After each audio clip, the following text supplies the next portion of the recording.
ওকে, honours চতুর্থ বর্ষের শিক্ষার্থীদের আমি এই মুহূর্তে আমার এই অনলাইন ক্লাসে যারা উপস্থিত আছো বা কিছুক্ষণ পরে যারা উপস্থিত হবে, আমি সবাইকে স্বাগত জানাচ্ছি। আসলে গতকালকে আমার এই ক্লাসটি নেয়ার কথা ছিল, কিন্তু অনার্সের পরীক্ষার কারণে এবং নেটওয়ার্কের জটিলতার কারণে আমি গতকালকে ক্লাসটি নিতে পারিনি। এই জন্য ক্লাসটি আমি আজকে ক্লাসটি নিচ্ছি। তো প্রিয় শিক্ষার্থীরা, আশা করি এই মুহূর্তে তোমরা বা এই সময়ে এই প্রতিকূল পরিস্থিতিতে তোমরা তোমাদের পরিবার পরিজন নিয়ে ভালো আছো। আমি তোমাদের ভালো থাকার প্রত্যাশা করি। তো আমি যেহেতু তোমাদের কোর্স হচ্ছে আমার বাংলা সাহিত্যের ইতিহাস, সেই কোর্সের আমি আমার প্রায় শেষ পর্যায়ে আমার যে কোর্সটি আমার তোমাদের জন্য নির্ধারিত বাংলা সাহিত্যের ইতিহাস, এবং সেই কোর্সের আমি প্রায় শেষ করে ফেলেছি।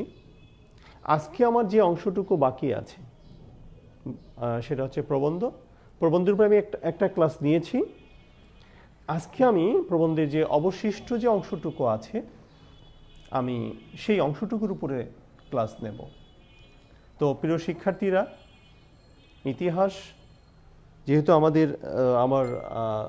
আমার জন্য নির্ধারিত কোর্স, সেই কোর্সের ইতিহাসের মধ্যে আমি উপন্যাস আলোচনা করেছি,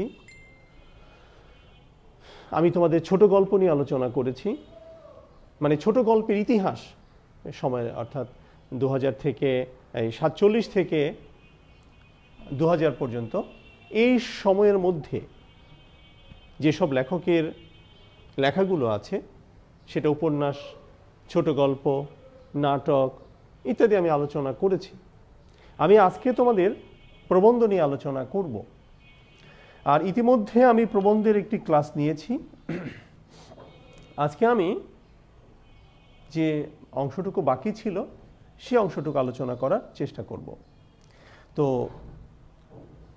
প্রবন্ধের একটু আমি সূচনাটা করে নিলে ভালো হয়, কারণ প্রবন্ধটা আমরা কি বলি, আমি কি সেখানে বলেছি যে আমি একটু সংজ্ঞাটা আরেকটু রিভাইজ করে নিচ্ছি যাতে আমার এই ক্লাসটি তোমাদের বুঝতে সহজ হয়। সেখানে আমি বলেছি প্রবন্ধ কি। প্রবন্ধ ইচ্ছে করলেই কিন্তু প্রবন্ধ লেখা যায় না। প্রবন্ধ আর গল্প কিন্তু এক জিনিস না। গল্প ইচ্ছে করলে যখন খুশি তখন লেখা যায়, কিন্তু প্রবন্ধ ইচ্ছে করলে যখন খুশি তখন লেখা যায় না। কারণ প্রবন্ধ হচ্ছে একটি মননশীল বা সৃজনশীল সৃষ্টিকর্ম। কারণ প্রবন্ধের মধ্যে দুটো জিনিস থাকবে, একটি হচ্ছে থিওরি থাকবে আর একটি ইনফরমেশন থাকবে, অর্থাৎ একটি তথ্য থাকবে আর একটি তত্ত্ব থাকবে। তো প্রবন্ধ লিখতে হলে অনেক জানতে হয়, অনেক গবেষণার বিষয় আছে, অনেক পড়াশোনার বিষয় আছে, অনেক বিচার বিশ্লেষণের বিষয় আছে। এই বিচার বিশ্লেষণ করে তারপরে প্রবন্ধ লিখতে হয়। এজন্য প্রবন্ধ আর গল্প এক জিনিস না। গল্প হঠাৎ শুরু করে যে কোনো মুহূর্তে যে কোনো বিষয় নিয়ে একটি গল্প লেখা যায়, কিন্তু প্রবন্ধ কিন্তু সেভাবে লেখা সম্ভব না। এজন্য তোমাদেরকে বলছি, প্রবন্ধ এবং ছোট গল্পের পার্থক্যটা তোমাদের জানতে হবে। আমরা যদি ছোট গল্প এবং প্রবন্ধের পার্থক্য জানি, বা ছোট গল্পের কি ধরনের বৈশিষ্ট্য আছে, আমি সেটা যখন তোমাদের ছোট গল্প নিয়ে আলোচনা করেছি সেই বৈশিষ্ট্যগুলো বলেছি যে ছোট গল্পের মধ্যে এই বৈশিষ্ট্যগুলো থাকবে, আবার প্রবন্ধের মধ্যে এই বৈশিষ্ট্যগুলো থাকবে। এই জন্য ছোট গল্প এবং প্রবন্ধের মধ্যে আমরা যদি বৈশিষ্ট্যগুলো বিচার বিশ্লেষণ করতে পারি, তাহলে কিন্তু কোনটা ছোট গল্প কোনটা প্রবন্ধ আমাদের কাছে অনুমেয় সহজ হয়। তো প্রিয় শিক্ষার্থীরা, উপন্যাসের বিষয়টা আরো বিস্তার, আরো ব্যাপক। উপন্যাস একটা পুরো মানব জীবনের ঘটনা চলে আসে, এবং উপন্যাসের পরিসরও অনেক বড়। সেটা তোমরা উপন্যাস পড়েছ, তোমরা রবীন্দ্রনাথের গোরা উপন্যাস পড়েছ, অনেক বড় মাপের উপন্যাস। আবার রবীন্দ্রনাথের শেষের কবিতা উপন্যাসও পড়েছ, কিন্তু এটা আবার একটি কাব্যধর্মী উপন্যাস। আবার বঙ্কিমের উপন্যাস পড়েছ। আবার বাংলা সাহিত্যের প্রথম উপন্যাসের কথা যদি বলি, সেই প্যারীচাঁদ মিত্রের আলালের ঘরের দুলাল। আবার বাংলা সাহিত্যের সার্থক উপন্যাস যদি বলি, বঙ্কিমের দুর্গেশ নন্দিনী। আবার উপন্যাসে আমরা শরৎচন্দ্র চট্টোপাধ্যায়ের কথা বলতে পারি, কাজী নজরুলের মৃত্যুবোধ উপন্যাসের কথা বলতে পারি। উপন্যাসের বিষয়টা একটু ভিন্ন, বড় মাপের, বড় পরিসরে। তাই আমরা প্রবন্ধ নিয়ে আলোচনা করব।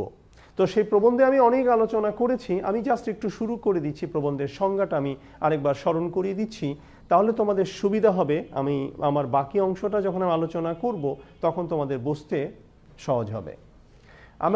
আমরা সেখানে প্রবন্ধকে কিভাবে চিন্তা করি, কিভাবে কল্পনা করি, কল্পনার বিষয়টা কি বা ভাবনার বিষয় কি, সেটা আমাদের বিচার বিশ্লেষণ করতে হবে। প্রথমে যদি আমরা বলি প্রবন্ধটা কি, যেমন সেখানে আমরা এভাবে কল্পনা করতে পারি, প্রবন্ধ সাহিত্যকে আমরা এভাবে বিচার বিশ্লেষণ করতে পারি। সেটা হলো জ্ঞান বিজ্ঞান, দুটো শব্দ প্রথমে, জ্ঞান বিজ্ঞান, দর্শন ইতিহাস, সমাজ রাজনীতি, সাহিত্য শিল্পকলা প্রভৃতি ব্যাপার নিয়ে যে সমস্ত তত্ত্ব, মানে থিওরি, তত্ত্বকেন্দ্রিক ও বস্তুগত, তারপরে শব্দটা হচ্ছে চিন্তামূলক গদ্য নিবন্ধ রচিত হয়, তাকে বলা যেতে পারে প্রবন্ধ সাহিত্য। তাহলে আমি কি বলেছি? আমি বলেছি, দেখো যে শব্দগুলো আমি চয়ন করেছি, জ্ঞান বিজ্ঞান, দর্শন ইতিহাস, সমাজ রাজনীতি, সাহিত্য শিল্পকলা প্রভৃতি ব্যাপার নিয়ে যে সমস্ত তত্ত্বকেন্দ্রিক, অবশ্যই তত্ত্ব থাকতে হবে, নাহলে কেউ প্রবন্ধ পড়বে না, ও বস্তুগত চিন্তামূলক গদ্য নিবন্ধ রচিত হয়, তাকে বলা যেতে পারে প্রবন্ধ সাহিত্য। এবং এই যে প্রবন্ধের আকৃতির দিক থেকে, এটা প্রবন্ধ কিন্তু আকারে অনেক বড় হবে না, আকৃতিগত দিক যদি আমরা চিন্তা করি, মানে এর কাঠামোটা যদি আমরা চিন্তা করি, তাহলে কিন্তু প্রবন্ধের আকার কিন্তু দীর্ঘ, একেবারে বিশাল পরিমাপের প্রবন্ধ হতে পারে না।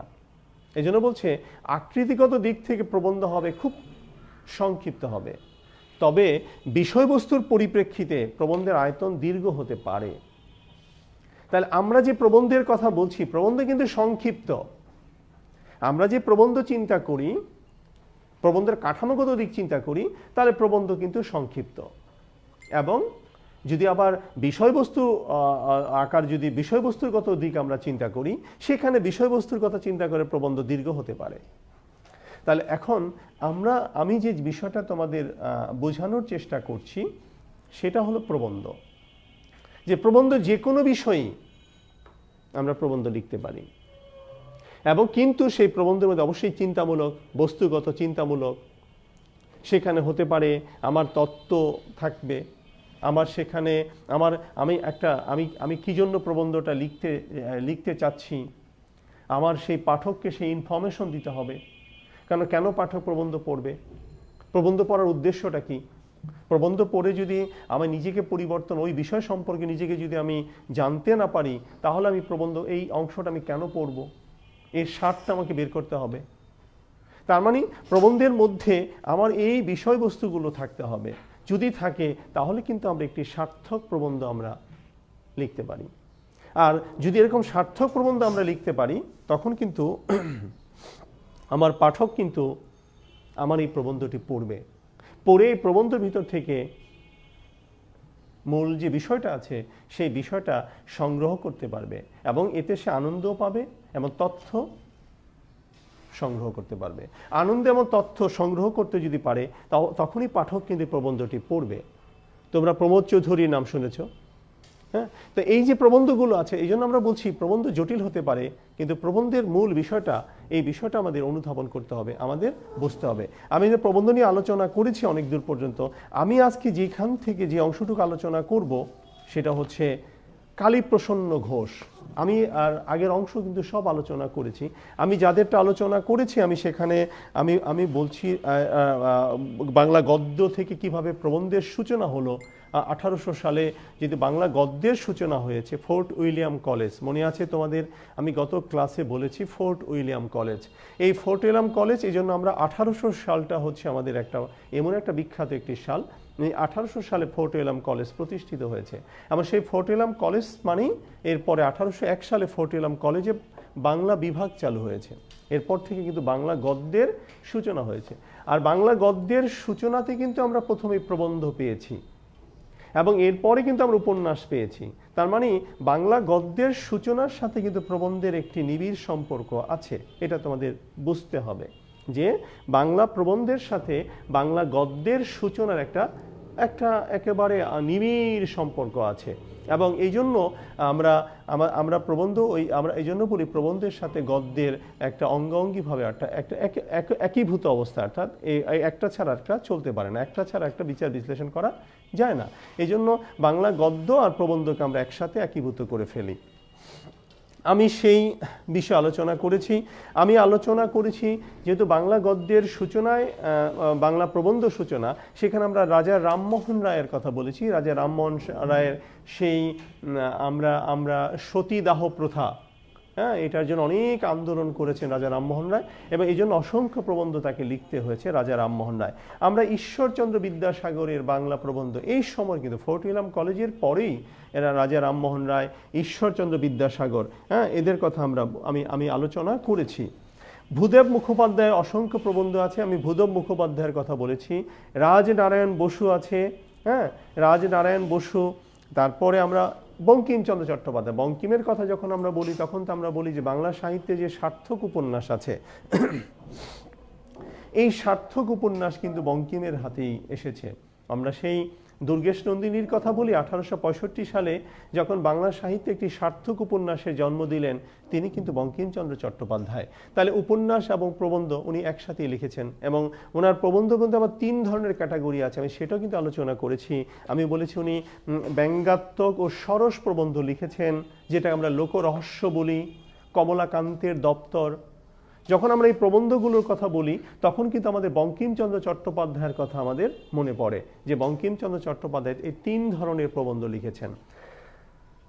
তারপর আছে জ্ঞান বিজ্ঞান ও সমালোচনা বিষয়ক, সেখানে আমরা যদি বঙ্কিমের প্রবন্ধের কথা চিন্তা করি সেখানে আছে তার বিজ্ঞানের রহস্য ও বিবিধ প্রবন্ধ।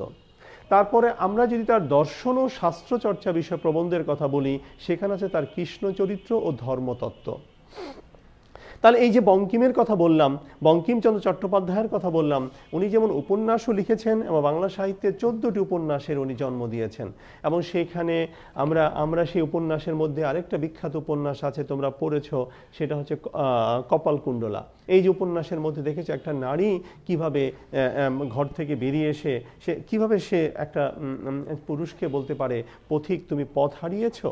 তাহলে এই যে সংলাপগুলো কিন্তু বঙ্কিমচন্দ্র চট্টোপাধ্যায় তার উপন্যাসের মধ্যে নারী জাগরণেরও কিন্তু একটা সূত্র আমরা খুঁজে পাই। তাহলে বঙ্কিমচন্দ্র চট্টোপাধ্যায়ের আবার তার রাজনৈতিক উপন্যাসও লিখেছেন, যেমন আমরা সেখানে তার রাজসিংহের কথা বলি, তার সমাজ প্রেক্ষাপট নিয়ে উপন্যাসও আছে, আমরা বিষ বৃক্ষের কথা বলি, ইত্যাদি। তাহলে বঙ্কিমচন্দ্র চট্টোপাধ্যায় যেমন অসংখ্য অর্থাৎ 14টি উপন্যাস জন্ম দিয়েছে এবং প্রত্যেকটা উপন্যাসই কিন্তু আমাদের কাছে খুব গুরুত্বপূর্ণ। সেই উপন্যাসের পাশাপাশি বঙ্কিমচন্দ্র চট্টোপাধ্যায়ের যে প্রবন্ধগুলো আছে এই প্রবন্ধগুলো কিন্তু আমাদের কাছে কোনো অংশে এর গুরুত্ব কম নয়। এই জন্য আমি সেই প্রবন্ধের আমি 3টা দিক বলছি। ওনার প্রবন্ধকে যদি আমরা বিচার বিশ্লেষণ করি, আমরা তাহলে 3 ক্যাটাগরি প্রবন্ধ আমি আলোচনা করলাম তোমাদের মাঝে। একটি হলো ব্যঙ্গ রসাত্মক ও সরস প্রবন্ধ লিখেছেন, আবার জ্ঞান বিজ্ঞান ও সমালোচনা বিষয়ক লিখেছেন, আবার দর্শন ও শাস্ত্র চর্চা বিষয়ক প্রবন্ধ লিখেছেন। এই জন্য বলছি বঙ্কিম উপন্যাসের পাশাপাশি তার প্রবন্ধে কিন্তু যথেষ্ট সুনাম রয়েছে। এই জন্য বঙ্কিমের প্রবন্ধটি পড়লেও কিন্তু আমরা সেই রহস্যগুলো উন্মোচন করতে সক্ষম হব এবং আমরা ওনার প্রবন্ধ থেকে আমরা আমাদের সাহিত্য সম্পর্কে অনেক কিছু জানতে পারবো।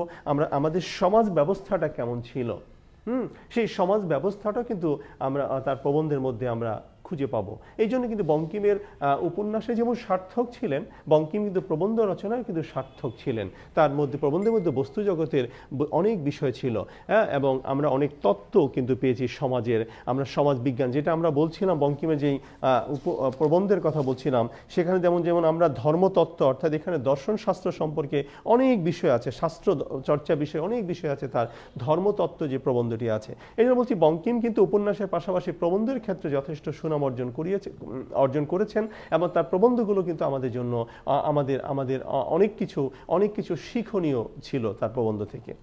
এবার আমি বঙ্কিমের প্রবন্ধের কথা আলোচনা করলাম তোমাদের মাঝে। আমি আজকে যেটা আলোচনা করব সেটা হলো কালীপ্রসন্ন ঘোষ।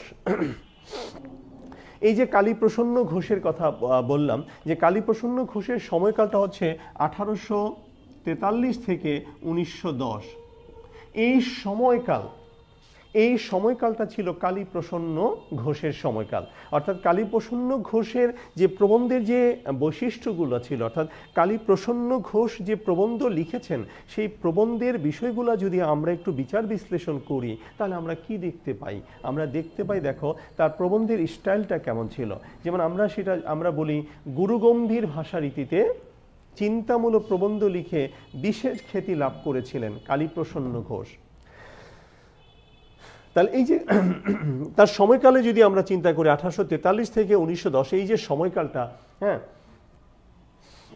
এই সময়কালে আমরা যে কালীপ্রসন্ন ঘোষের যে প্রবন্ধের কথা আমরা বলছি, সেটা কেমন ছিল?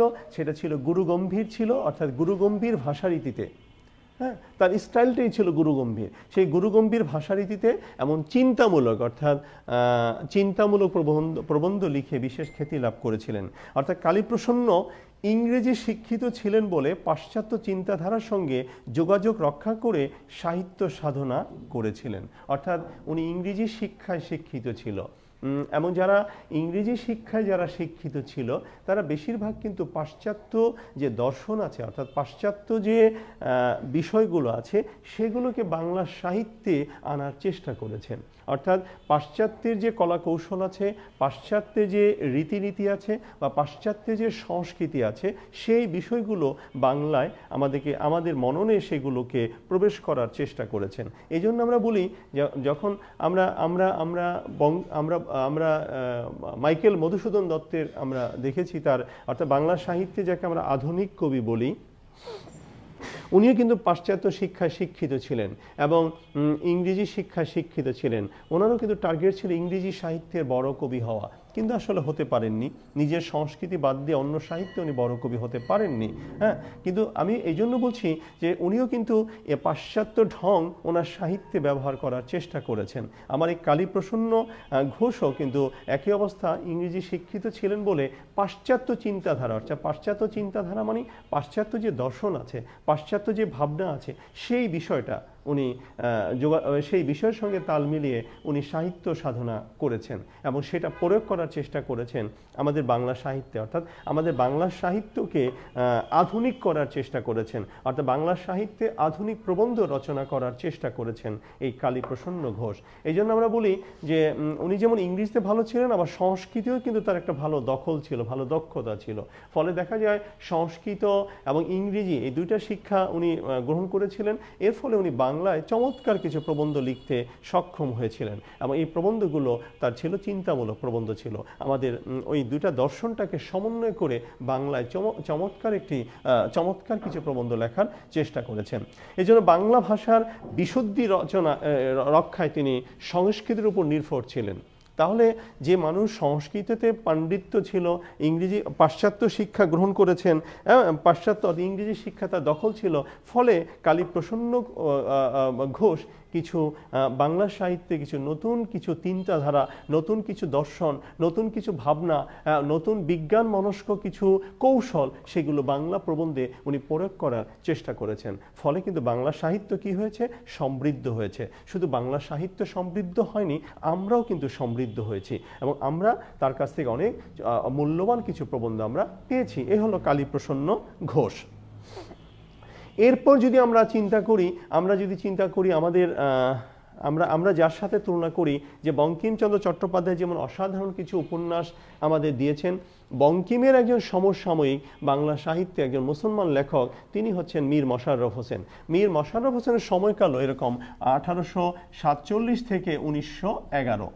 1847 থেকে 1911 এই সময়কালটা ছিল মীর মশাররফ হোসেনের সময়কাল। এবং মীর মশাররফ হোসেন কিন্তু দেখা যায় বঙ্কিম যে ধারায় উপন্যাস লিখেছেন তার থেকে চিন্তা কৌশল, বঙ্কিমের সমসাময়িক একজন লেখক হচ্ছেন কিন্তু আমাদের মীর মশাররফ হোসেন। এবং এই মীর মশাররফ হোসেন উপন্যাস রচনা করেছেন, কিন্তু মীর মশাররফ হোসেন যে কিছু প্রবন্ধ লিখেছেন, আমরা সেই প্রবন্ধগুলো একটু বিচার করার চেষ্টা করি যে মীর মশাররফ হোসেন বাংলা সাহিত্যে কী ধরনের প্রবন্ধ লেখার চেষ্টা করেছেন, এবং উনি মূলত আমাদের প্রবন্ধের যে কৌশলগুলো অর্থাৎ প্রবন্ধের যে বিষয়গুলো, কোন বিষয়গুলো প্রবন্ধে আনার চেষ্টা করেছেন সেটা আমরা একটু খোঁজার চেষ্টা করি।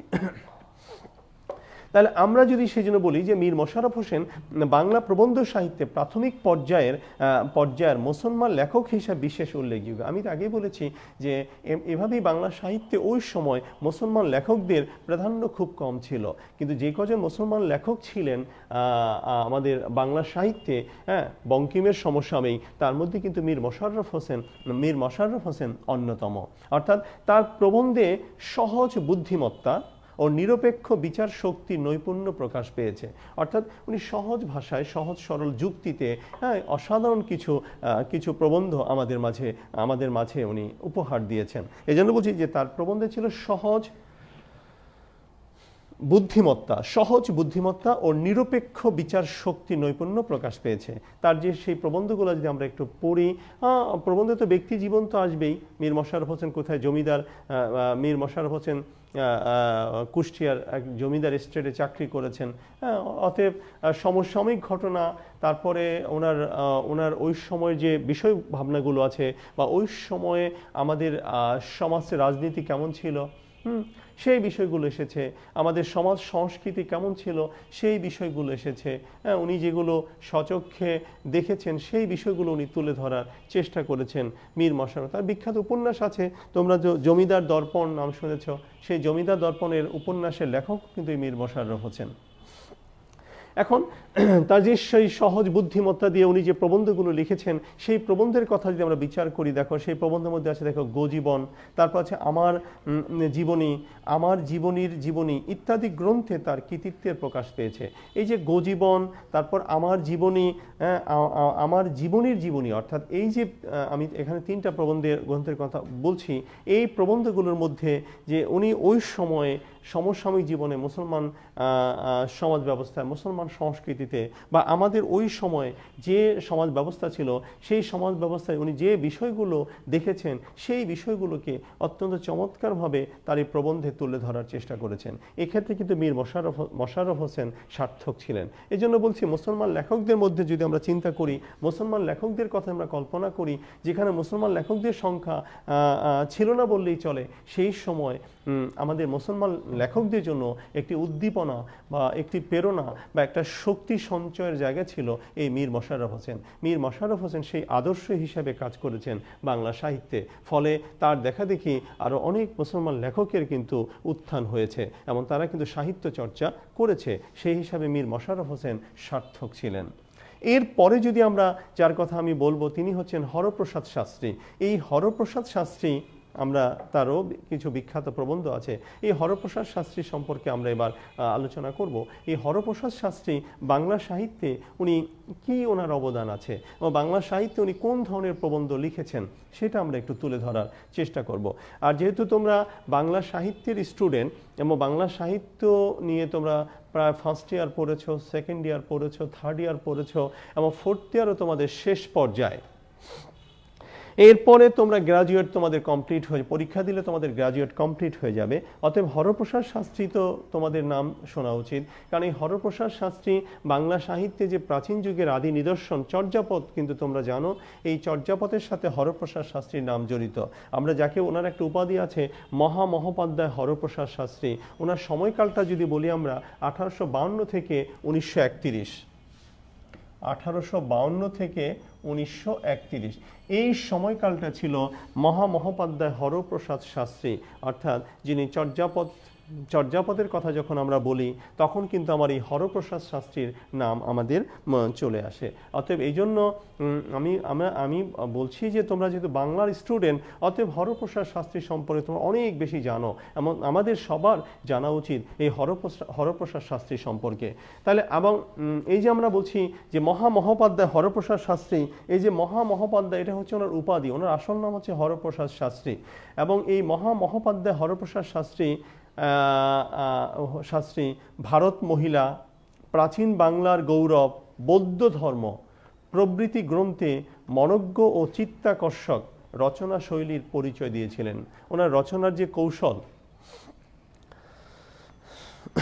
সেই রচনার কৌশলগুলো কিন্তু আমরা ওনার এই ভারত মহিলা এবং প্রাচীন বাংলার গৌরব এবং বৌদ্ধ ধর্ম, এই যে গ্রন্থগুলো আছে, এই গ্রন্থ অত্যন্ত চিত্তাকর্ষকভাবে, অর্থাৎ যাতে হৃদয় বিনোদন মানে আনন্দদায়ক, চিত্তাকর্ষক অর্থাৎ আনন্দদায়ক, অর্থাৎ হৃদয় বিকশিত হয়, হৃদয় প্রস্ফুটিত হয়, হৃদয়ের মধ্যে শিহরণ দেয়, সেই ধরনের রচনার কৌশল আমরা হরপ্রসাদ শাস্ত্রীর মধ্যে পাই। অর্থাৎ হরপ্রসাদ শাস্ত্রীর যে রচনার কৌশল ছিল অত্যন্ত নান্দনিক ছিল, এবং সুচারুভাবে উনি বাংলা প্রবন্ধ লেখার চেষ্টা করেছেন, এবং আমরা এরকম অসাধারণ কিছু ওনার প্রবন্ধ আমরা পেয়েছি। তোমরা অনেক এরকম হাস্যরসাত্মক প্রবন্ধ আছে, তৈল একটা প্রবন্ধ কিন্তু আছে হরপ্রসাদ শাস্ত্রীর, হ্যাঁ, অসাধারণ, যদিও এটা রম্য রচনা আমরা বলে থাকি, আছে হরপ্রসাদ শাস্ত্রী। এই জন্য দেখো, ইতিহাস ও প্রত্নতত্ত্ব বিষয়ে রচিত হরপ্রসাদ শাস্ত্রীর প্রবন্ধাবলী রচনাগুণে সুখ পাঠ্য। তাহলে আমরা ইতিহাস নিয়ে আমরা তাহলে হরপ্রসাদ শাস্ত্রীর প্রবন্ধের বিষয়গুলো কি ছিল, হরপ্রসাদ শাস্ত্রী কোন বিষয় নিয়ে উনি প্রবন্ধ রচনা করেছেন? আমি তো বলছি চর্যাপদের সাথে কিন্তু উনি ওতপ্রোতভাবে জড়িত। তাহলে ইতিহাস আর হলো প্রত্নতত্ত্ব, প্রত্ন মানে প্রাচীন যে নিদর্শনগুলো আছে, আমাদের বাংলা সাহিত্যের ইতিহাস বা আমাদের যে ইতিহাস আছে, আমাদের মুসলমানদের ইতিহাস বা আমাদের দেশের যে ইতিহাস আছে, সেই ইতিহাস ও প্রত্নতত্ত্ব বিষয়, অর্থাৎ যেটা প্রাচীন তত্ত্ব, যেটা আমরা প্রাচীন নিদর্শন যেটা ইত্যাদি বিষয় রচিত, এই বিষয়গুলো নিয়ে হরপ্রসাদ শাস্ত্রী অসাধারণ কিছু প্রবন্ধ রচনা করার চেষ্টা করেছেন, এবং রচনাগুলো সুখপাঠ্য হয়েছে, অর্থাৎ রচনাগুলো আমাদের হৃদয়গ্রাহী হয়েছে, প্রবন্ধগুলো আমাদের ভালো লেগেছে। এটাই হচ্ছে হরপ্রসাদ শাস্ত্রীর সার্থকতা।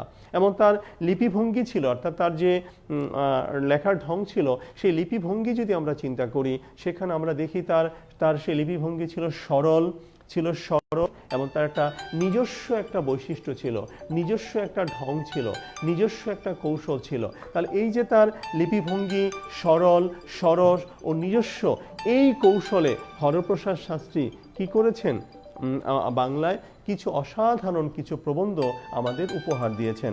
এটাই হচ্ছে হরপ্রসাদ শাস্ত্রীর কৃতিত্ব, এবং হরপ্রসাদ শাস্ত্রীর কাছ থেকে আমরা এরকম অসাধারণ কিছু বাংলা প্রবন্ধ পেয়েছি যে আমাদের কাছে সুখপাঠ্য হিসাবে গ্রহণযোগ্য, আমাদের কাছে আনন্দদায়ক, আমাদের চিত্তাকর্ষক কিছু প্রবন্ধ আমরা হরপ্রসাদ শাস্ত্রীর কাছ থেকে পেয়েছি। তো প্রিয় শিক্ষার্থীরা, যখন আমি এই কথাগুলো বলি তখন তোমরা তার প্রবন্ধ, আমি তো অল্প সময় তার এগুলো করা যায় না, যেহেতু আমি পড়াচ্ছি ইতিহাস, আমি ইতিহাস সংক্রান্ত আলোচনা করছি। তোমরা এই লেখকদের 2-4টা প্রবন্ধ পড়লে তোমরা এই লেখক সম্পর্কে আরও বিস্তারিত জানতে পারবে, এবং তোমরা বাংলা সাহিত্যের শিক্ষার্থী হিসাবে তোমাদের কিন্তু এই লেখকদের প্রবন্ধ পড়া উচিত, পড়লে তোমাদের ভালো লাগবে, এবং এই লেখক সম্পর্কে তোমরা আরও বেশি জানতে পারবে, আরও অবগত হবে, এবং লেখক সম্পর্কে তোমাদের ভাবনা তোমাদের পরিবর্তন হবে, এবং লেখক সম্পর্কে তোমাদের নতুন একটা আইডিয়ার জন্ম নেবে। সে কাজটি তোমরা বাসায় বসে করবে। এরপরে আমরা যার কথা না বললেই নয়, বাংলা প্রবন্ধের ক্ষেত্রে তিনি হচ্ছেন আমাদের বিশ্বকবি, তিনি হচ্ছেন রবীন্দ্রনাথ ঠাকুর, যিনি আমাদের গীতাঞ্জলির মতো কাব্য রচনা করেছেন রবীন্দ্রনাথ ঠাকুর। এখন এই রবীন্দ্রনাথ সম্পর্কে, রবীন্দ্রনাথ তো শুধু আমরা প্রবন্ধের কথা বললে হবে না, কারণ রবীন্দ্রনাথ সম্পর্কে তোমরা অনেক বেশি জানো। এই রবীন্দ্রনাথ শুধুমাত্র যে প্রবন্ধ লিখেছেন তা না, রবীন্দ্রনাথ উপন্যাসের রবীন্দ্রনাথ, ছোট গল্পের তো জনক রবীন্দ্রনাথ, নাটকের রবীন্দ্রনাথ, গানের রবীন্দ্রনাথ, এবং প্রবন্ধের রবীন্দ্রনাথ, এবং ভ্রমণ সঙ্গীতও লিখছেন রবীন্দ্রনাথ। 70 বছর বয়সে ওনার ছবি নিয়ে এক্সিবিশন হয়েছে ফ্রান্সে। সেই ছবিরও কিন্তু রবীন্দ্রনাথ। তাই রবীন্দ্রনাথকে নিয়ে বুঝতে হলে আর অনেক পড়াশোনা করতে হবে। রবীন্দ্রনাথের অনেক দিকে তার অর্থাৎ সাহিত্যের প্রত্যেকটা অঙ্গনে তার সমান দক্ষতা ছিল রবীন্দ্রনাথের। তাহলে আমরা যেহেতু আজকে আমরা রবীন্দ্রনাথ ঠাকুরের প্রবন্ধ নিয়ে আলোচনা করব, আমরা রবীন্দ্রনাথের প্রবন্ধের মধ্যে সীমাবদ্ধ থাকার চেষ্টা করি আমি। তো প্রিয় শিক্ষার্থীরা, তাহলে এই জন্য আমরা রবীন্দ্রনাথের সময়কালটা যদি আমরা দেখি, দেখো 1861 থেকে 1941, এই যে 1861 থেকে 1941 এটা হচ্ছে রবীন্দ্রনাথের সময়কাল, অর্থাৎ জন্মমৃত্যুমানিত রবীন্দ্রনাথের সময়, রবীন্দ্রনাথের পরিসীমা হচ্ছে এই সময়টা। তাহলে বাংলা সাহিত্যে রবীন্দ্রনাথের প্রবন্ধ আমরা একটু বিচার বিশ্লেষণ করার চেষ্টা করি। সেক্ষেত্রে দেখি বাংলা সাহিত্যে রবীন্দ্রনাথ ঠাকুরের আবির্ভাবের ফলে সাহিত্যের সমস্ত শাখার সমৃদ্ধির সঙ্গে সঙ্গে প্রবন্ধ শাখায়ও যুগান্তর পরিবর্তন এসেছে। যে কথাটা বললাম, সাহিত্যের অনেকগুলো শাখা আছে, প্রত্যেকটা শাখায় রবীন্দ্রনাথের বিচরণ ছিল। শুধু কি বিচরণ ছিল? রবীন্দ্রনাথ দক্ষতার সাথে বিচরণ করেছেন। এই জন্য তো বলা আছে যে যখনই বাংলা সাহিত্যে রবির আবির্ভাব হলো, রবি মানে সূর্য, যখন সূর্য ওঠে তখন পুরো পৃথিবী আলোকিত হয়ে যায়। তাহলে ঠিক এরকম বাংলা সাহিত্যে যখন এই রবির আবির্ভাব হলো, তখন এই সাহিত্যের অঙ্গন আলোকিত হয়ে গেল, রবির আবির্ভাবে আলোকিত হয়ে গেল। এই জন্য বলছে যে বাংলা সাহিত্যে রবীন্দ্রনাথ ঠাকুরের আবির্ভাবের ফলে সাহিত্যের সমস্ত শাখার, অর্থাৎ সাহিত্যের যতগুলো শাখা আছে, শাখা বলতে আমি বলেছি উপন্যাসের কথা বলছি। যখন তার উপন্যাসের কথা বলিস, তার সেই গোড়া উপন্যাস, দেখো গোড়া উপন্যাসে তার এক ধরনের বৈশিষ্ট্য, তার নৌকা ডুবি, তার চোখের বালি, প্রত্যেকটা উপন্যাস যদি তোমরা একটু চিন্তা করে দেখো। আবার এসে যদি দেখো শেষের কবিতা। এখন এই যে রবীন্দ্রনাথের উপন্যাস যদি বিচার বিশ্লেষণ করি, দেখো তার উপন্যাসের ক্ষেত্রে রবীন্দ্রনাথের কি দক্ষতা ছিল। কবিতা, রবীন্দ্রনাথের কবিতা গীতাঞ্জলির জন্য নোবেল পুরস্কার পেয়েছেন 1913 সালে।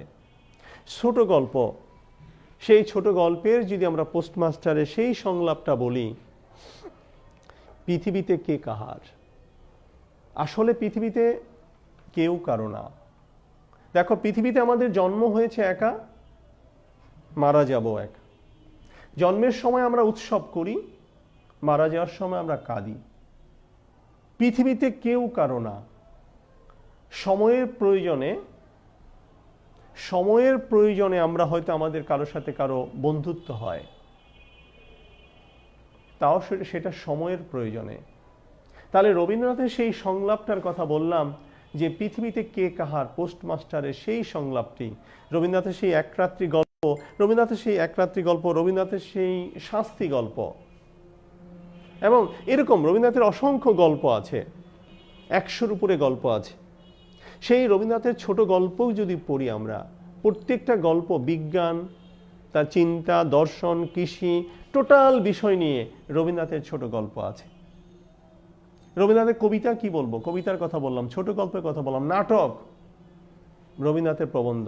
তাহলে এই জন্য বলছে যে বাংলা সাহিত্যের সমস্ত শাখার সমৃদ্ধির সঙ্গে সঙ্গে প্রবন্ধ শাখায়ও একটা যুগান্তর পরিবর্তন ঘটিয়েছেন রবীন্দ্রনাথ। অর্থাৎ বাংলা সাহিত্যে যে প্রবন্ধর যে শাখাটা আছে, এই শাখায়ও রবীন্দ্রনাথের হাতের আধুনিকতার ছোঁয়া লেগেছে। এই জন্য বলছে দেখো আমরা যদি এইভাবে বলি, তার জাদুই স্পর্শে বাংলা প্রবন্ধ সাহিত্য বিস্তৃতি ও বৈচিত্র্যে আন্তর্জাতিক গৌরবময় স্তরে উন্নীত হয়েছে। কারণ রবীন্দ্রনাথের হাতের স্পর্শে, অর্থাৎ তার জাদুই স্পর্শে বাংলা প্রবন্ধ সাহিত্য, তার জাদুই স্পর্শে, অর্থাৎ এই যে আমরা বাংলা প্রবন্ধ সাহিত্য এতটা সমৃদ্ধি লাভ করেছে, বাংলা প্রবন্ধ সাহিত্য এতটা সমৃদ্ধি লাভ করেছে, তাহলে এই যে বাংলা প্রবন্ধ সাহিত্য এতটা সমৃদ্ধি লাভ করলো কার?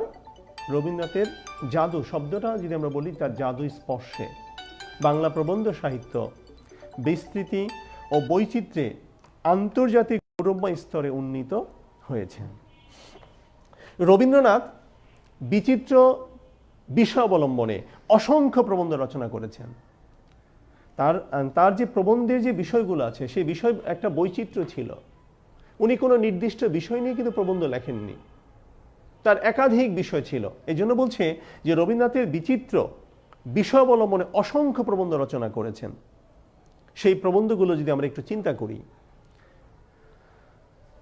তার মধ্যে তার দেখো সাহিত্য তত্ত্ব, অর্থাৎ সাহিত্য নিয়ে তার অসংখ্য প্রবন্ধ আছে, সমালোচনা নিয়ে তার অসংখ্য প্রবন্ধ আছে, ধর্ম নিয়ে প্রবন্ধ আছে, দর্শন নিয়ে প্রবন্ধ আছে, সমাজ নিয়ে প্রবন্ধ আছে, ইতিহাস নিয়ে প্রবন্ধ আছে, রাজনীতি নিয়ে প্রবন্ধ আছে, শিক্ষা নিয়ে প্রবন্ধ আছে, চরিত কথা নিয়ে প্রবন্ধ আছে, আত্মস্মৃতি নিয়ে প্রবন্ধ আছে, বিজ্ঞান নিয়ে প্রবন্ধ আছে, ভাষাতত্ত্ব নিয়ে প্রবন্ধ আছে, ভ্রমণ কাহিনী নিয়ে প্রবন্ধ তত্ত্ব আছে, চিঠিপত্র প্রভৃতি নানা বিষয় অবলম্বনে রবীন্দ্রনাথের বিপুল আকার প্রবন্ধ সাহিত্যের বিকাশ ঘটেছে।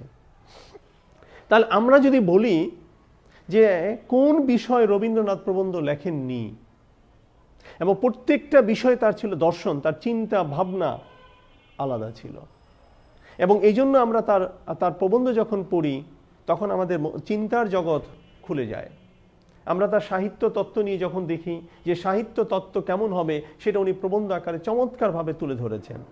আমরা যদি সমালোচনা কিন্তু একটা সাহিত্য, কিন্তু সেই সমালোচনা কিভাবে হবে সেই সম্পর্কে তার প্রবন্ধ আছে, ধর্ম নিয়ে তার প্রবন্ধ আছে, আমাদের শিক্ষা নিয়ে তার প্রবন্ধ আছে, আমাদের দর্শন নিয়ে তার প্রবন্ধ আছে। তার মানে বাংলা সাহিত্যের যতগুলো বিষয় আছে মোটামুটি সব ক্ষেত্রে রবীন্দ্রনাথের একটা সমান বিচরণ ছিল। এবং এই জন্যে আমরা রবীন্দ্রনাথের কাছ থেকে রবীন্দ্রনাথের জাদুই স্পর্শে একটা শব্দ আমরা ব্যবহার করেছি, যে রবীন্দ্রনাথের জাদুই স্পর্শেই কিন্তু সত্যিকার অর্থে বাংলা প্রবন্ধ বিকশিত হয়েছে। যদি রবীন্দ্রনাথ না আসতো তাহলে হয়তো বাংলা প্রবন্ধ সত্যিকার অর্থে বিকশিত হতো কিনা আমাদের প্রশ্ন থেকে যায়। এই জন্য আমরা বলি যে রবীন্দ্রনাথের জাদুই স্পর্শে, রবীন্দ্রনাথের হাতে বাংলা প্রবন্ধের যতগুলো বিষয় আছে, উনি প্রত্যেকটা বিষয়কে দর্শন, ওনার চিন্তা, ওনার জ্ঞান বিজ্ঞান ইত্যাদি টোটাল বিষয়টাকে নিয়ে উনি বাংলা প্রবন্ধকে সমৃদ্ধ করার চেষ্টা করেছেন। এবং রবীন্দ্রনাথের হাতেই আমরা বাংলা প্রবন্ধ সমৃদ্ধ হয়েছে। আমরা রবীন্দ্রনাথের প্রবন্ধ আমরা পড়তে শিখেছি, এবং রবীন্দ্রনাথের প্রবন্ধ পড়ে কিন্তু আমাদের চিত্ত জগৎ বিনোদিত হয়েছে, আনন্দিত হয়েছে, পুলকিত হয়েছে। আমরা প্রবন্ধ পড়ায় উৎসাহিত হয়েছি, আমরা প্রবন্ধ পড়ায় আগ্রহী হয়েছি, কারণ রবীন্দ্রনাথের প্রবন্ধে সেই প্রবন্ধের প্রতি আমাদের আকৃষ্ট করার যে মোহনীয় ক্ষমতা, সেই মোহনীয় ক্ষমতা রবীন্দ্রনাথের প্রবন্ধে ছিল। এরপরে আমরা যদি বলি রামেন্দ্র সুন্দর ত্রিবেদী, এই যে রামেন্দ্র সুন্দর ত্রিবেদীর আমরা যার কথা বললাম, যে রবীন্দ্রনাথের প্রভাবে সমসাময়িক কালে প্রতিভাশালী প্রবন্ধকারের আবির্ভাব ঘটেছিল। রবীন্দ্রনাথের প্রভাবে সমসাময়িক কালে প্রতিভাশালী প্রবন্ধকারের আবির্ভাব ঘটেছিল। এই আমলের প্রবন্ধ লেখকগণের মধ্যে রামেন্দ্র সুন্দর ত্রিবেদী, ওনার সময়কালটা যদি আমরা বলি 1864 থেকে 1933, রবীন্দ্রনাথের সমসাময়িক এই রামেন্দ্র সুন্দর ত্রিবেদী উনি কি করেছেন? রবীন্দ্রনাথের প্রভাবে সমসাময়িক কালে, মানে আমরা যদি রবীন্দ্রনাথের সমসাময়িক কাল বলতে পারি, এই রবীন্দ্রনাথের সমসাময়িক কালে উনি বাংলা প্রবন্ধে আবির্ভাব ঘটেছে ওনার। এবং এই আমলের প্রবন্ধ লেখকগণের মধ্যে রামেন্দ্র সুন্দর ত্রিবেদী উল্লেখযোগ্য। এখন এই রামেন্দ্র সুন্দর ত্রিবেদীর প্রবন্ধগুলো কি ছিল আমরা যদি সেটা একটু চিন্তা করি, যে তিনি জ্ঞান বিজ্ঞানের চিন্তাশীল আলোচনায় কৃতিত্ব দেখিয়েছিলেন, অর্থাৎ জ্ঞান এবং বিজ্ঞান এই বিষয়টাকে উনি তুলে ধরার চেষ্টা করেছেন ওনার প্রবন্ধে। সেই প্রবন্ধগুলো যদি আমরা একটু দেখি, ওনার কোন ধরনের প্রবন্ধগুলো আছে ওনার মধ্যে, যেমন উনি প্রবন্ধে লিখেছেন যে বিষয়গুলো নিয়ে, উনি লিখেছেন প্রকৃতি, জিজ্ঞাসা, কর্মকথা, শব্দকথা, বিচিত্র জগৎ, চরিত কথা, বঙ্গলক্ষ্মীর ব্রত কথা, জগৎ কথা ইত্যাদি প্রবন্ধ গ্রন্থ তার অগাধ পাণ্ডিত্য সাহিত্য প্রতিভার উজ্জ্বল নিদর্শন। তাহলে এই যে আমি প্রবন্ধ গ্রন্থের কথা বললাম, দেখো এই প্রবন্ধগুলোর মধ্যে রামেন্দ্র সুন্দর ত্রিবেদী যে অগাধ পাণ্ডিত্য ছিল, ওনার এই জগৎ সম্পর্কে যে অসাধারণ একটা ভাবনা ছিল, ওনার যে একটা চিন্তার দর্শন ছিল, মানে একটা চিন্তা করার জগৎ ছিল, ওনার সেই জগৎ বা ওনার যে ভাবনা, ওনার যে সেই চিন্তার দর্শন, হ্যাঁ, ওনার সেই বিষয় ভাবনা, আমাদের এই বিশ্ব ব্রহ্মাণ্ডের এই টোটাল এই বিষয়গুলোকে নিয়ে অসাধারণভাবে উনি প্রবন্ধগুলো লিখেছেন। সেই বিষয়গুলো ওনার এই প্রবন্ধের মধ্যে উনি তুলে ধরার চেষ্টা করেছেন। সেটা হলো প্রকৃতি, সেটা হলো জিজ্ঞাসা, সেটা হলো কর্মকথা, শব্দকথা, বিচিত্র জগৎ। এই প্রবন্ধ গ্রন্থের মধ্যে আরও আছে বঙ্গলক্ষ্মীর ব্রতকথা, জগৎ কথা। এই যে প্রবন্ধ গ্রন্থগুলো রামেন্দ্র সুন্দর ত্রিবেদীর, এই প্রবন্ধ গ্রন্থের মধ্যে উনি এই বিষয়গুলো তুলে ধরার চেষ্টা করেছেন। এটাই হচ্ছে রামেন্দ্র সুন্দর ত্রিবেদীর কৃতিত্ব। ওনার এই প্রবন্ধগুলো তোমরা একটু পড়ার চেষ্টা করবে। এরপরে যার কথা না বললেই নয়, যাকে বাংলা চলিত রীতির প্রবর্তক যাকে বলি, যিনি বাংলা গদ্যে এই চলিত রীতির ধারা প্রবর্তন করেছিলেন, তিনি আর কেউ নেই, উনিও রবীন্দ্রনাথের আত্মীয়, রবীন্দ্রনাথের বড় ভাইয়ের মেয়ের জামাই প্রমথ চৌধুরী। এই প্রমথ চৌধুরী রবীন্দ্রনাথের সমসাময়িক। ওনার 1868 থেকে 1946। এই যে 1868 থেকে 1946 এই সময়ে ওনার একটা পত্রিকা ছিল, তোমাদের এগুলো জানা উচিত। সেই পত্রিকাটা হলো সবুজ পত্র পত্রিকা। এবং বাংলা গদ্যে যে পরিবর্তন এসেছে, পরিবর্তনের সূচনা কিন্তু প্রমথ চৌধুরী সবুজ পত্র পত্রিকার মাধ্যমে, যেটা আমরা বলি চলিত রীতি। আগে তো আমাদের সাধু রীতি ছিল, এই সাধু রীতিকে পরিবর্তন করে যে চলিত রীতি যে ধারাটা প্রবর্তন করলেন, স্ট্যান্ডার্ড ল্যাঙ্গুয়েজ আমরা যেটাকে বলি, সেটা আর কেউ না, সেটা প্রমথ চৌধুরী।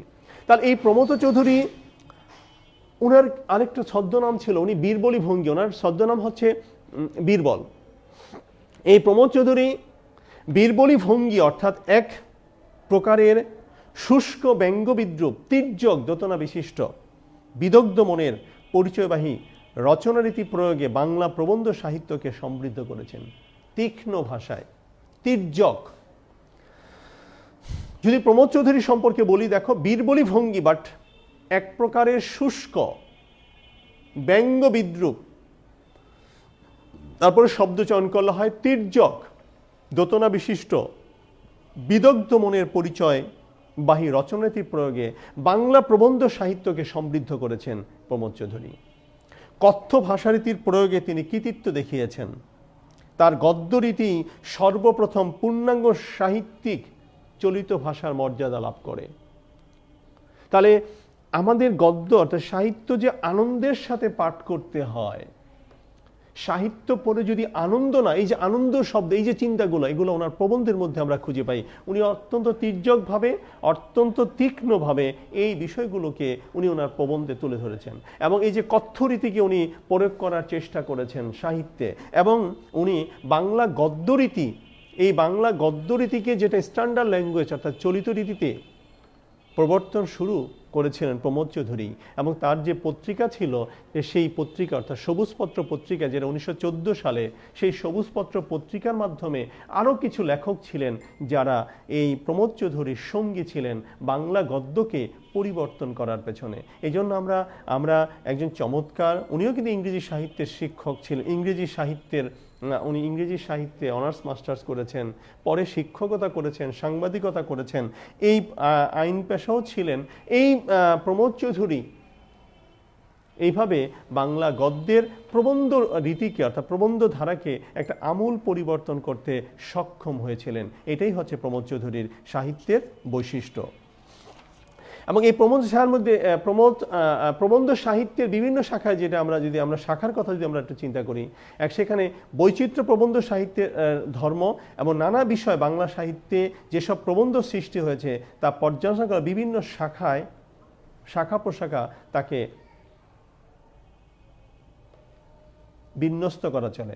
আমরা এতক্ষণ প্রবন্ধগুলোকে আমরা আলোচনা করলাম যে আমরা এইভাবে বাংলা সাহিত্যের প্রবন্ধের সূচনা হয়েছে। এখন এই বাংলা সাহিত্যের প্রবন্ধের যে শাখাগুলো আছে, সেই শাখাগুলো নিয়ে যদি আমি একটু আলোচনা করি, তাহলে তোমাদের জন্য একটু সুবিধা হয় যে প্রবন্ধে কি কি শাখা প্রশাখা থাকতে পারে। সেই প্রবন্ধের শাখা প্রশাখাগুলোর মধ্যে অর্থাৎ কি কি বিষয় নিয়ে আমরা প্রবন্ধের শাখা প্রশাখা হিসেবে আমরা বিস্তার ঘটাতে পারি। তার মধ্যে একটি হলো সমালোচনা। এই সমালোচনা কিন্তু একটি প্রবন্ধ, অর্থাৎ এই সমালোচনা কিন্তু প্রবন্ধ সাহিত্যের একটি শাখা। সেই সমালোচনার মধ্যে আমরা যদি বলি, সেটা দেখো 19 শতকের মাঝামাঝি সময় থেকে বাংলা সমালোচনা সাহিত্যে যাত্রা শুরু হয়েছে। 19 শতকের মাঝামাঝি সময় থেকে বাংলা সমালোচনা সাহিত্যে যাত্রা শুরু হয়েছে। বঙ্কিমচন্দ্রের হাতে যথার্থ সাহিত্য সমালোচনার বিকাশ হয়। তার সম্পাদিত বঙ্গদর্শন পত্রিকা এক্ষেত্রে অগ্রণী ভূমিকা পালন করে। বঙ্কিমচন্দ্র সাহিত্য সমালোচনাকে সৃষ্টিধর্মী সাহিত্যে উন্নীত করেন। তুলনামূলক সাহিত্য সমালোচনায় তিনি ছিলেন অগ্রণী। সে আমলের সমালোচকগণের মধ্যে কালীপ্রসন্ন ঘোষ, চন্দ্রনাথ বসু, চন্দ্রশেখর মুখোপাধ্যায় প্রমুখ উল্লেখযোগ্য। তার এই যে সমালোচনা, অর্থাৎ সাহিত্যে যদি সমালোচনা না থাকে তাহলে তো সাহিত্য সত্যিকার রূপটা ফুটে ওঠে না। তার এই যে সমালোচনাকেও একটা সৃষ্টিধর্মী সৃষ্টিকর্ম বলে কল্পনা করেছেন বঙ্কিমচন্দ্র চট্টোপাধ্যায়। তাহলে এই যে সাহিত্যের মধ্যে এই যে এগুলো তো একটি প্রবন্ধের একটি শাখা, অর্থাৎ সমালোচনা কিন্তু প্রবন্ধের একটি শাখা। অর্থাৎ কিভাবে এটা এসেছে 19 শতকের মাঝামাঝি সময় থেকে কিন্তু বাংলা সাহিত্যে এই সাহিত্যের ধারার, অর্থাৎ এই সমালোচনা সাহিত্যের ধারাটা শুরু হয়। এবং বঙ্কিমের হাতে, মানে বঙ্কিমচন্দ্রের হাতে কিন্তু এটা যথার্থভাবে, অর্থাৎ এই সমালোচনা যে সাহিত্যের একটি শাখা, এটা কিন্তু বঙ্কিমের হাতেই প্রথম বিকশিত লাভ করে। এবং তার সম্পাদিত যে একটি পত্রিকা ছিল, যে পত্রিকা আমরা বলি বঙ্কিমের যে পত্রিকা, সেটা বঙ্গদর্শন পত্রিকা। এবং এই বঙ্গদর্শন পত্রিকার এই ক্ষেত্রে একটা গুরুত্বপূর্ণ ভূমিকা পালন করেছে। কোনটা? এই সমালোচনা সাহিত্যের ক্ষেত্রে এই বঙ্গদর্শন পত্রিকা একটি গুরুত্বপূর্ণ ভূমিকা পালন করেছে। এবং বঙ্কিমচন্দ্র সাহিত্য সমালোচনাকে উনি কি বলেছেন? সৃষ্টিধর্মী সাহিত্য উন্নীত করেন। অর্থাৎ এটাও যে একটা সৃজনশীল সাহিত্যকর্ম, এটা প্রস্ফুটিত করার চেষ্টা করেছেন বঙ্কিমচন্দ্র চট্টোপাধ্যায়। আবার এই যে তুলনামূলক সাহিত্য সমালোচনায় তিনি ছিলেন অগ্রণী, কে? বঙ্কিমচন্দ্র চট্টোপাধ্যায়। তাহলে সে আমলের, অর্থাৎ যারা এই সমালোচক গণের মধ্যে যারা সমালোচক ছিল, সাহিত্য নিয়ে যারা সমালোচনা করে এই চমৎকার প্রবন্ধগুলো লিখতেন, তাদের মধ্যে আমরা বলেছি কালীপ্রসন্ন ঘোষ, আমরা বলেছি চন্দ্রনাথ বসু, আমরা বলেছি চন্দ্রশেখর মুখোপাধ্যায়। এরা অর্থাৎ সাহিত্য সমালোচনা মূলক এই ধরনের প্রবন্ধগুলো লেখার চেষ্টা করেছেন। আবার রবীন্দ্রনাথ ঠাকুর সমালোচনা সাহিত্যের রবীন্দ্রনাথও কিন্তু এই সমালোচনা সাহিত্যে বিস্ময়কর অবদান রেখেছেন। তাহলে রবীন্দ্রনাথের সেই অবদানগুলো কি? সেটা যেমন এই যে তার কিছু প্রবন্ধ আছে, যেমন বিচিত্র প্রবন্ধ, প্রাচীন সাহিত্য, আধুনিক সাহিত্য, লোকসাহিত্য, সাহিত্যের পথে প্রবৃত্তি গ্রন্থে তার সাহিত্য বিস্তার বিকাশ ঘটেছে। এই যে আমি যে প্রবন্ধগুলো গ্রন্থ বললাম, যে তার বিচিত্র প্রবন্ধ বলছি, তার প্রাচীন সাহিত্য বলেছি, আধুনিক সাহিত্য বলেছি, লোকসাহিত্য বলেছি, এবং সাহিত্যের পথে প্রবৃত্তি গ্রন্থে, এই গ্রন্থগুলোতে রবীন্দ্রনাথ কি করেছেন? তার সাহিত্য যে চিন্তা করার যে একটা ক্ষেত্র, বা তার সাহিত্য চিন্তার যে বিকাশ, অর্থাৎ সে সাহিত্য নিয়ে যে তার যে ভাবনাটা ছিল, অর্থাৎ সাহিত্যটা কেমন হওয়া উচিত, সেই ভাবনাগুলো তার এই প্রবন্ধ গ্রন্থে বিকাশ ঘটেছে। এজন্য রবীন্দ্র যুগের সমালোচকগণের মধ্যে যারা ছিলেন, তারা ছিলেন হরপ্রসাদ শাস্ত্রী, ডক্টর দীনেশ চন্দ্র সেন, রামেন্দ্র সুন্দর ত্রিবেদী, চারুচন্দ্র ভট্টাচার্য এবং অজিত চক্রবর্তীর, এদের নাম করা যায়। এরাও কিন্তু এই সময়, অর্থাৎ এই সমালোচনাকে কেন্দ্র করে কিছু প্রবন্ধ রচনা করেছেন, করে সাহিত্যকে সমৃদ্ধ করার চেষ্টা করেছেন। তো এইভাবে কিন্তু এই যে সমালোচনাধর্মী প্রবন্ধ কিন্তু বাংলা সাহিত্যে বিকশিত হয়েছে। অর্থাৎ এই সমালোচনাধর্মী প্রবন্ধগুলো কি করেছে? বাংলা সাহিত্যে প্রবন্ধ ধারাকে সমৃদ্ধ করেছে, এবং ফলে আমরা কিন্তু এর থেকে রস সংগ্রহ করতে সক্ষম হয়েছি, এবং প্রবন্ধ সম্পর্কে আমরা আর বিস্তারিত জানতে সক্ষম হয়েছি। এরপরে ইতিহাস আমরা যদি বলি যে বাংলা ভাষা ও বাংলা সাহিত্য বিষয় প্রস্তাব, অর্থাৎ রামগতি ন্যায়রত্নের সর্বাপেক্ষা মূল্যবান রচনা, এই যে বাংলা সাহিত্যের ইতিহাস, অর্থাৎ সাহিত্য ইতিহাস যেটা আমরা বলি, বাংলা ভাষা ও বাংলা সাহিত্য বিষয় প্রস্তাব, আমরা যাকে বলি রামগতি ন্যায়রত্নের সর্বাপেক্ষা মূল্যবান একটি রচনা। আবার দীনেশচন্দ্র সেন যেটা করেছেন, দীনেশচন্দ্র সেনের একটি ছিল যেটা হলো বঙ্গভাষা সাহিত্য। আবার সুকুমার সেনের 4 খণ্ডে আছে বাংলা সাহিত্যের ইতিহাস রচনা করেছেন। আবার অসিত কুমার বন্দ্যোপাধ্যায় বাংলা সাহিত্যের ইতিবৃত্ত। আবার ভূদেব চৌধুরীর আছে বাংলা সাহিত্যের ইতিকথা। আবার বাংলা সাহিত্যের ছোট গল্পকার বিশিষ্ট গ্রন্থ হিসাবে বিবেচনার যোগ্য। এই যে ডক্টর আশুতোষ ভট্টাচার্য বাংলা মঙ্গল সাহিত্যের ইতিহাস, বাংলা নাট্য সাহিত্য ইতিহাস গ্রন্থ ইত্যাদি উল্লেখযোগ্য সংযোজন। এইভাবে এই বিষয়গুলো নিয়ে তারা এই প্রবন্ধ গ্রন্থগুলো রচনা করে বাংলা সাহিত্যের ইতিহাসটাকে সমৃদ্ধ করার চেষ্টা করেছেন। আরেকটা যদি আমরা বলি জীবন চরিত যদি বলি আমরা প্রবন্ধ সাহিত্যে, সেখানে আমরা দেখি যে জীবন চরিত্রের মাধ্যমে কোন খ্যাতিমান ব্যক্তির জীবনের যথার্থ পরিচয় লাভ করা যায়, অর্থাৎ কোনো একটা খ্যাতিমান ব্যক্তির জীবনী নিয়ে আমরা প্রবন্ধ লেখার চেষ্টা করেছি। সেই জীবন চরিত্রের মাধ্যমে কোনো খ্যাতিমান ব্যক্তির জীবনের যথার্থ পরিচয় লাভ করা যায়। সেই জীবনীকারের কোন ব্যক্তির জীবনের বিস্তারিত তথ্য সংগ্রহ করে তথ্য গ্রহণ বর্জনের মাধ্যমে শ্রদ্ধান্বিত মন নিয়ে পরিপূর্ণ লোকচরিত্রের সন্ধান পাওয়া যায়, ফলে জীবনী থেকেও শিক্ষা গ্রহণ করা যায়। তাহলে এই যে কোনো বিখ্যাত ব্যক্তির জীবনী নিয়ে আমরা যে সাহিত্য, আমরা যে প্রবন্ধ সাহিত্যকে সমৃদ্ধ করার চেষ্টা করছি, এই যে প্রবন্ধ সাহিত্যকে সমৃদ্ধ করার চেষ্টা করছি, এর ফলে কি হয়? এর ফলে আমার বাংলা সাহিত্য কিন্তু আরো সমৃদ্ধ হয়। এই যে আমার বাংলা সাহিত্য সমৃদ্ধ হয়, এর ফলে আমরা যে কথা বলছি, যে আমরা বলছি এই আমরা এইভাবে এই বিখ্যাত ব্যক্তির জীবনীকে তথ্য সংগ্রহ, গ্রহণ, বর্জন ইত্যাদি করে আমরা চমৎকার প্রবন্ধ লিখতে পারি। এবং এই জীবনচরিত্র থেকে ব্যক্তিগত জীবনের কথা সেজন্য তা ইতিহাস হিসাবে বিবেচিত হতে পারে না। তাই ব্যক্তিগত জীবন না, সেটা ইতিহাস হিসেবে বিবেচিত হতে পারে না।